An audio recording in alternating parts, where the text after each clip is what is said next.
Hello, and welcome to the Elevator Careers Podcast, sponsored by the Allred Group. I am your host, Matt Allred. In this podcast, we talk to the people whose lives and careers are dedicated to the vertical transportation industry to inform and share lessons learned, building upon the foundation of those who have gone before to inspire the next generation of elevator careers. Today we are talking with Tom Slattery, who retired as an elevator mechanic after working with both the IBEW and IUEC in New York for over 41 years. Tom's been a helper, a mechanic, a supervisor, and an inspector, and was able to experience the change from relay logic controls to solid-state systems. Tom has learned a lot and seen a lot of change over the years, and still to this day, he loves to meet up with his friends from the industry. Well, Tom, welcome to the show. How you doing? I'm doing great. Thank you for being with me today. I'm excited to get to talk to you a little bit more. I've heard a little bit about some of your stories of the elevator trade, and I'm curious, how did you get started? What was it that got you into the trade in the first place?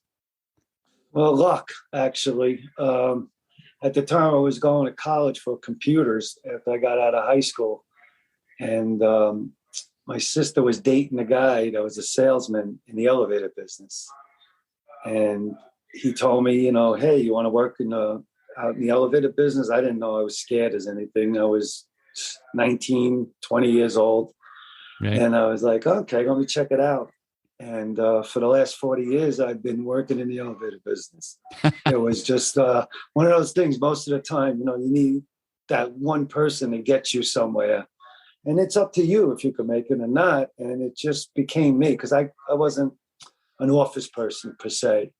I like being outside. I love being in different places every day.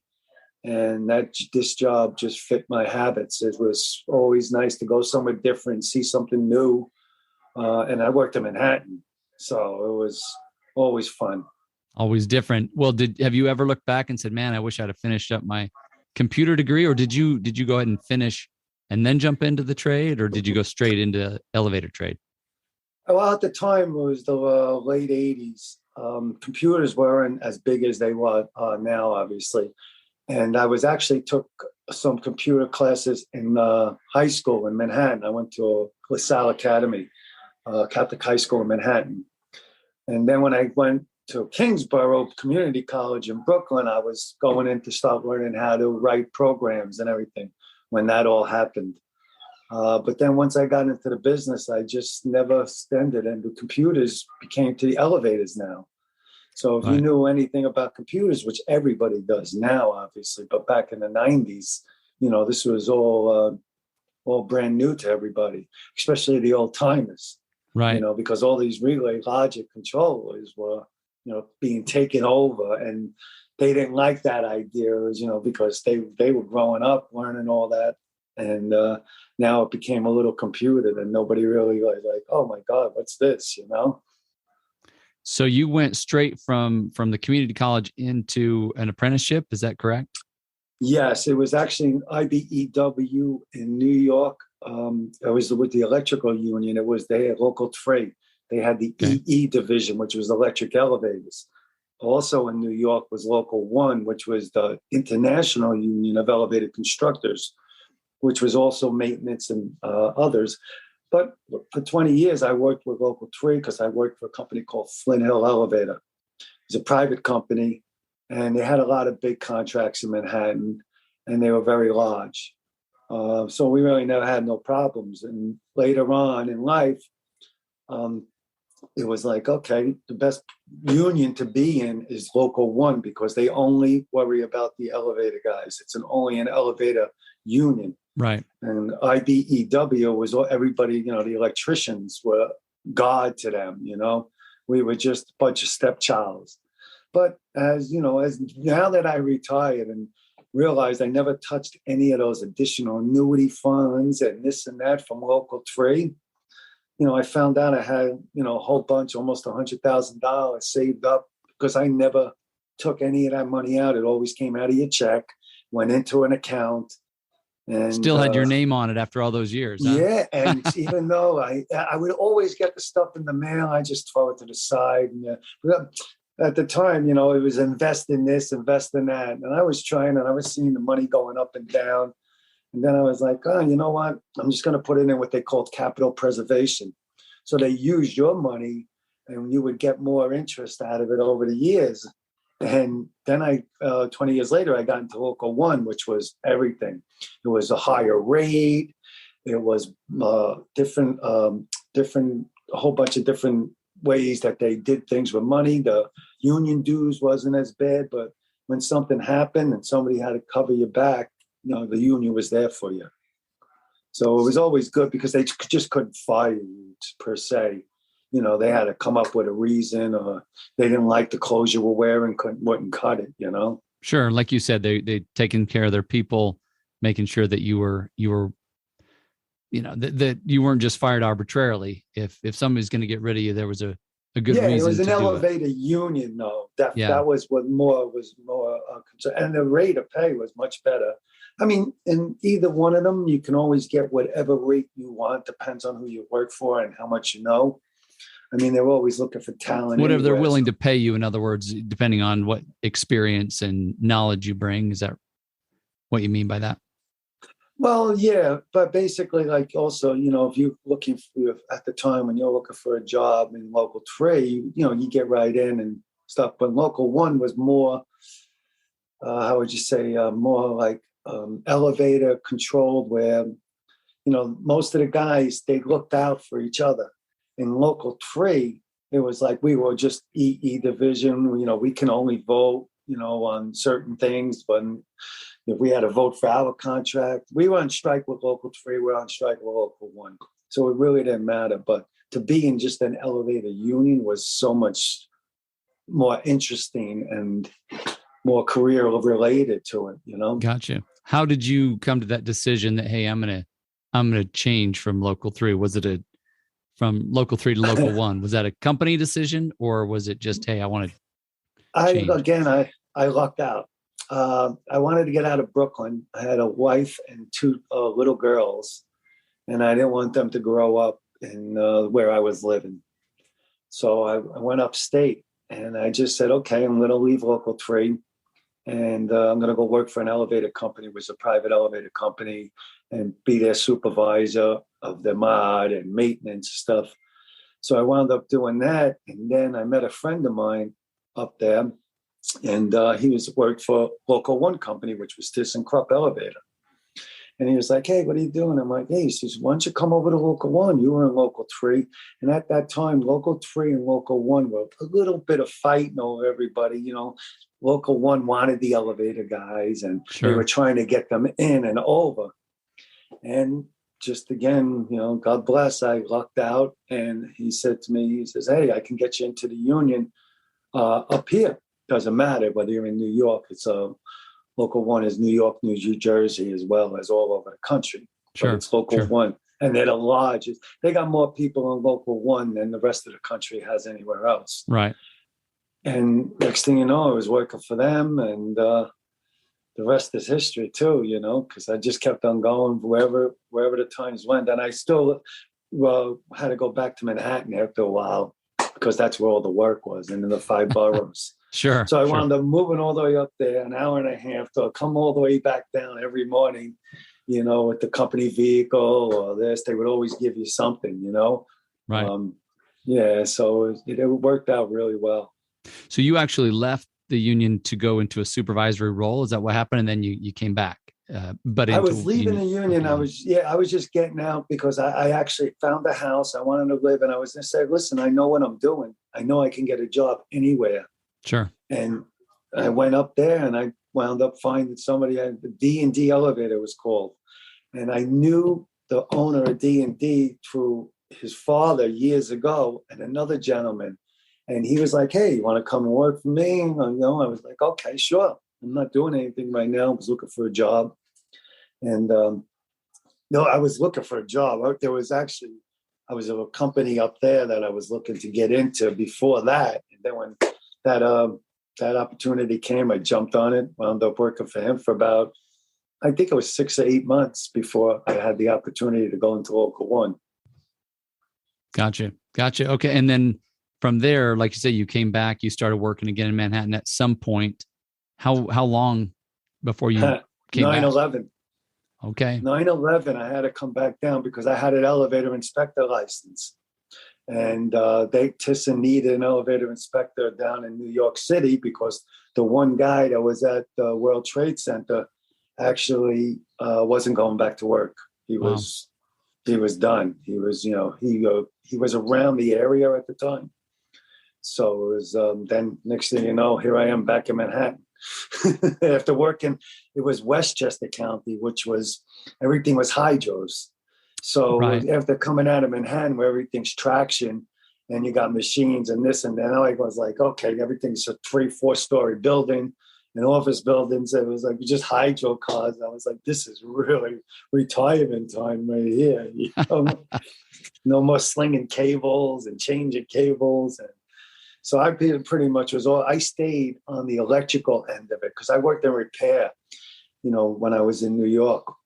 And that was all just brute work, Right. And then I noticed they started coming out with the IP8300s and different selector types, which are becoming more, as we said, computerized. Right. And you would take old vanes out of the shafts, put up this new magnetic tape, put on magnets, which were doing the same thing as the switches in the shaft.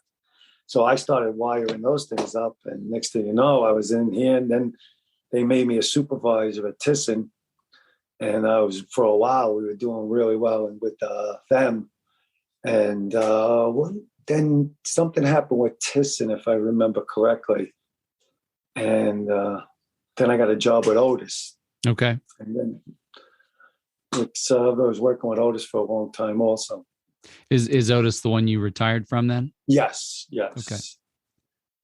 So tell me about some of the mentors. You've told me about some of the friends, and you even mentioned just a minute ago about, I knew this guy and he got me into this company. And what I hear you saying is there's a lot of deep rooted connections in this industry, and that you've obviously been fortunate to have some of those play in your favor. Tell me about some of the people who made the biggest impact on your career, or maybe taught you some things that really made a big difference for you. There's pretty much a lot of them, but I could tell you there's Bill Casey, who was just a genius. He was an Irish genius. Bill Casey, who owned that company called Carter Electronics, he was a genius, and he was electrically. And then there was a man, Ronnie Paciano, still alive this day. He was from Brooklyn, and he was just a repair man. To this day, he's still kicking. He's like 80 something.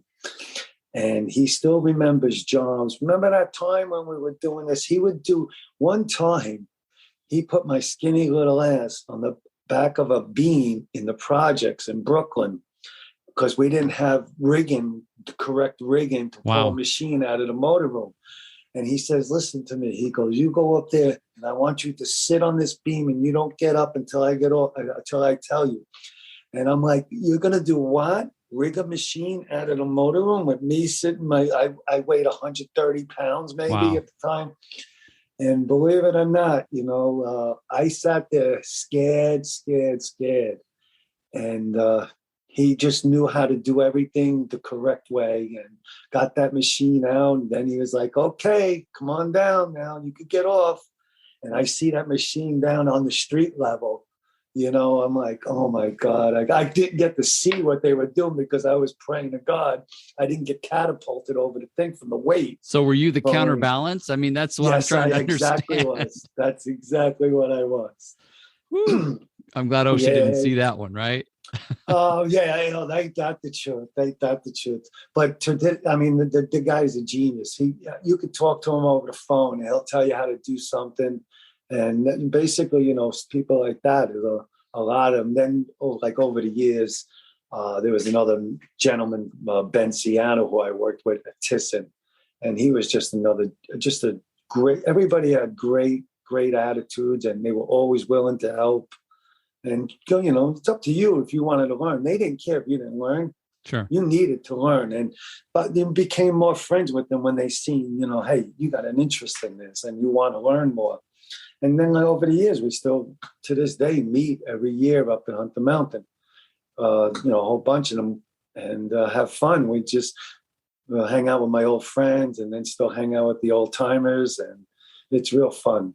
No, that sounds great. And obviously those men had a huge impact on your ability to turn around and do the same for somebody else. And so I'm sure you Yes. had plenty of opportunities to teach somebody who's coming into the trade some of Oh the yeah, finer I got a points. lot of, you see a lot of people and then, a lot of helpers. And what do you think? What do you think? And listen, just keep your head down, show up to work every day. You're going to learn and you're going to enjoy this. If you're, an outgoing person, you're going to like this because you're going to be outside. You're going to be somewhere different every day. You might be in some place, maybe a week, someplace you're in there 4 hours.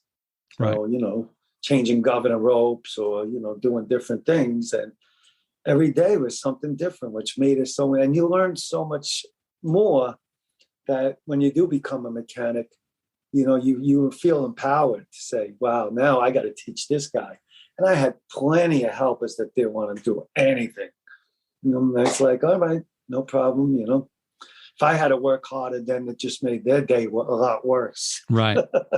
So the ones, it sounds like some of those that didn't want to do anything probably didn't work out long term because they just weren't there to work. Some people just don't like it. First you get very dirty. Your hands are like constantly, now everybody's got to wear gloves, but the grease between your fingernails and everything like that, you always had to, wash up at the end of the day with the scrubs and this and that to get it out. And, it's only back to it the next day. They didn't make you wear gloves like they do nowadays. Right. But I got all my digits. 40 years is a big thing, Yeah. You've been working in a high risk job and environment for a long time. And so, yeah, to walk out unscathed like that is awesome. That's don't get me wrong. A lot of days you went home hurting from rig, you're pulling weights, putting them on the elevator. And they didn't really have weight carts. They were 50-pound things you had to bring into the elevator, put them down, go get more. Your back is definitely going to be hurting. But at the end of the day, you worked. Yeah. Yeah. Yeah.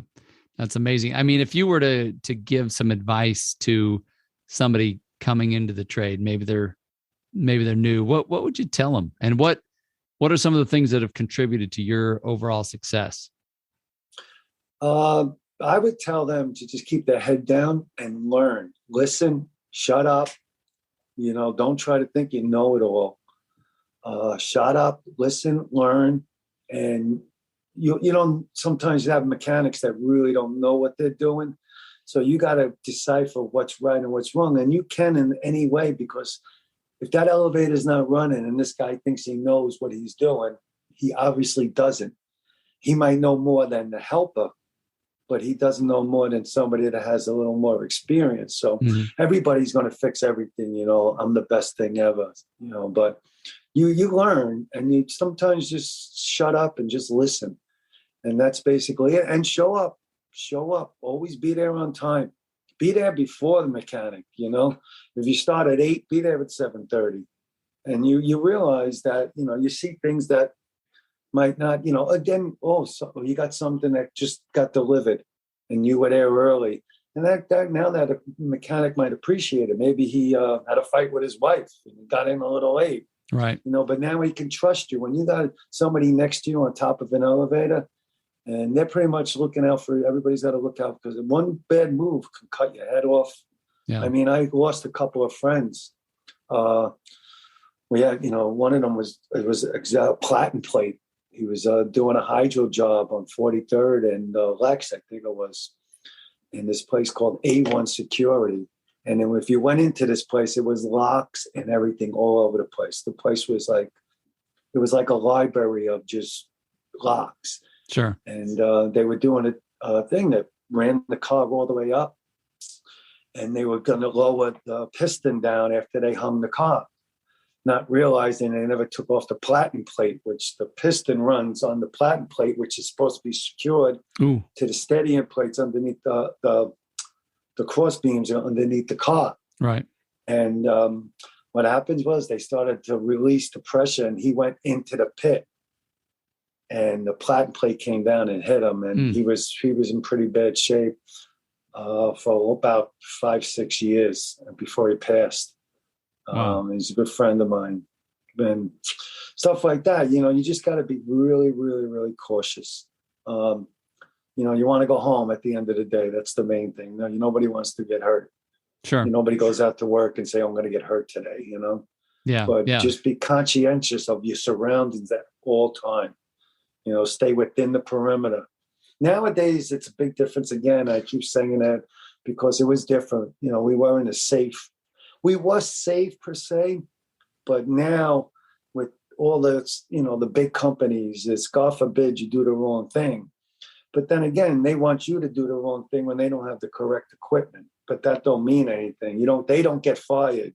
You will get fired. So you feel it sounds like there's a lot more rules today. Do you feel like it's safer overall, or has that changed as well? You know what? Safety is only as the people around you. True.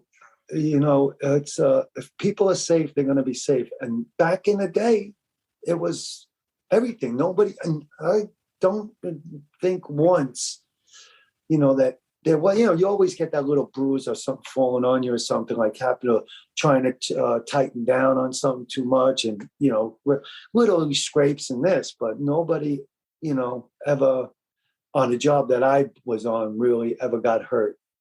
Where somebody did something wrong, Now, like what you said about safety's only as good as the people you got working around you. And so everybody's got to be vigilant and diligent and paying attention and, following the protocols and just looking out for each other. Yeah. And then most of the time you're a maintenance guy, you're all by yourself. So, when I came to North Carolina, I got stuck in an elevator twice, and I never got stuck in an elevator at all.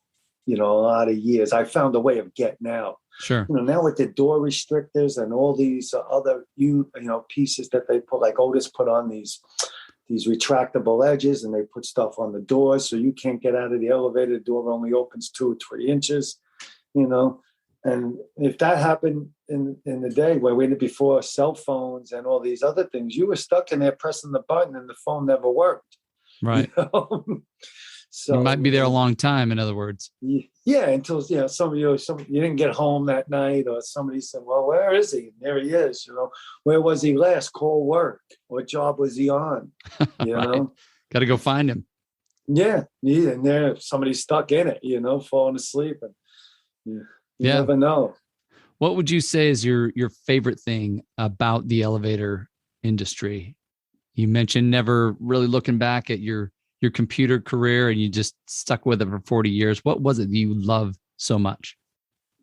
The friendships that you have with the guys you worked with, and the learning of doing it and being, like I say, out in the open. You weren't going from your house to the train to an office, coming back home, right back in on the train.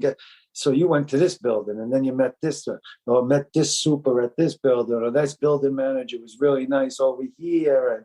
And you worked in Manhattan. So it was always like, you just, they let you go, do what you got to do. And, you're like the, when the elevator guy walks into the building and there's only 2 or 3 cars, and one of them is down, you're their best friend.